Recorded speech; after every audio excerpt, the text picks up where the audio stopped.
Imagine your kid needs an antibiotic, or you need medicine for diabetes, or you have cancer, and they tell you, yeah, we don't have the chemo that you need. Why? Short supply.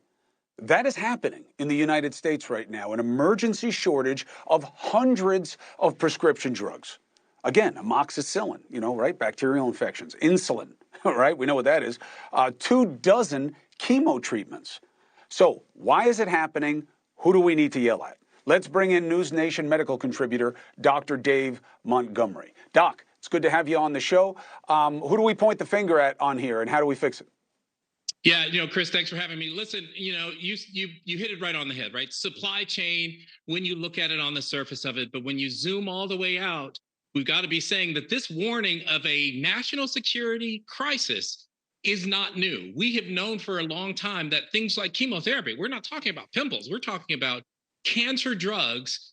The resources for them are short.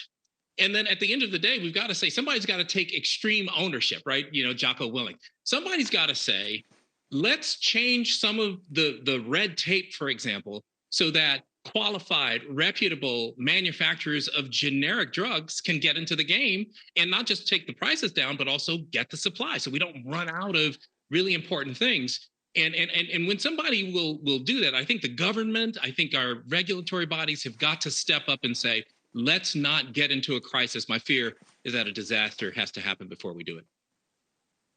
Well, this happened in part because it's not that China is withholding supply.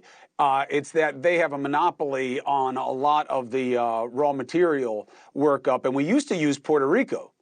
But the tax exemption that was used for companies in Puerto Rico was allowed to expire, and then they moved. Who did that? And where are we in moving it back somewhere to America? Yeah, not only China, but a lot of our the raw materials are from India as well. We were reporting right here on NewsNation Air how some of those manufacturers don't, stick to the safety guidelines. We had people losing their sight with that eye drop.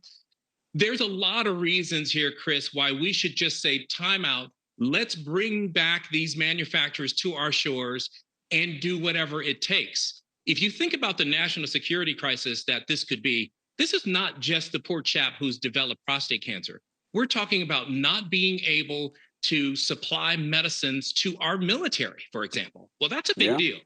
And so until somebody says, hey, listen, we're going to change this, I think we're in for a disaster. We're saying it right now, Doc. And we'll start getting people in positions of power so they can give me their BS answers about why the Made in America Pharmaceutical Act is a dead letter and how it's the other side. And we'll start testing them, and we'll raise awareness with the people so that they know that this is going to be you. This is going to be us. This is going to be my family. We use a bunch of those drugs. Doc, thank you very much. Always good to have you on the show. Now, I want to bring it home in terms of how acute this problem is for regular people like you and me. All right? Ryan Dwars, diagnosed with pancreatic cancer, okay? No joke. Spread to his liver. But he's a fighter, and they tell him, yeah, but we can't give you the chemo drug that you need to treat your illness because of this problem. He's got a family, and he's got a life to fight for. Ryan, thank you for coming on to tell your story. Is this as simple as not about your insurance company, not about cost, but that they literally couldn't source it? Yes. Hi, Chris. Great to be on. Yeah, it really became a one day.